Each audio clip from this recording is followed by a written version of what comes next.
കോട്ടയം പൂഞ്ഞാറിൽ കഞ്ചാവ് ചെടി കണ്ടെത്തി. മീനച്ചിലാർ കാവുംകടവ് പാലത്തിന് സമീപത്ത് നിന്നാണ് എക്സൈസ് സംഘം കഞ്ചാവ് ചെടി കണ്ടെത്തിയത്. ടോബി ജോൺസൺ ഉണ്ട് ഇപ്പോൾ വിശദാംശങ്ങളുമായി കോട്ടയത്ത് നിന്ന്. ടോബി, വിവരങ്ങൾ എന്തൊക്കെയാണ്? ഉന്മേഷ്, ഇന്നലെ രാത്രിയിലാണ് ഒരു 10ാം ക്ലാസ് വിദ്യാർത്ഥിയെ എക്സൈസ് സംഘം കഞ്ചാവുമായി പിടികൂടുന്നത്. ആ സ്ഥലത്തിന് സമീപത്തായിട്ടുള്ള കാവുകടവ് എന്ന് പറയുന്ന പാലത്തിന് അടുത്ത് നിന്നാണ് ഈ കഞ്ചാവ് ചെടി കണ്ടെത്തിയത്. ഏകദേശം 35 സെന്റിമീറ്റർ നീളമുണ്ടെന്നാണ് എക്സൈസ് ഉദ്യോഗസ്ഥർ പറയുന്നത്. അതെന്തായാലും കസ്റ്റഡിയിലെടുത്തിട്ടുണ്ട്.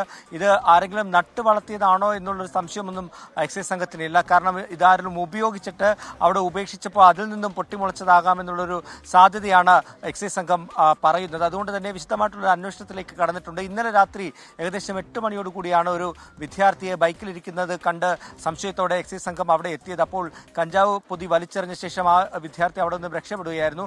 ആ വിദ്യാർത്ഥിയെ അറസ്റ്റ് ചെയ്തിട്ടുണ്ട്. അപ്പോൾ അതുമായി ബന്ധപ്പെട്ട അന്വേഷണത്തിന് പോയപ്പോഴാണ് ഈ ചെടി അവിടെ നിൽക്കുന്ന കാര്യം നാട്ടുകാർ അറിയിച്ചതെന്നാണ് എക്സൈസ് സംഘം പറയുന്നത്. എന്തായാലും ഈ പ്രദേശത്ത് വിശദമായിട്ടുള്ളൊരു അന്വേഷണം പോലീസിന്റെയും എക്സൈസിന്റെയും ഭാഗത്തു നിന്നും ആരംഭിച്ചിട്ടുണ്ട്. ഉന്മേഷ്, ടോബി ജോൺസണാണ് വിവരങ്ങൾ നൽകിയത്.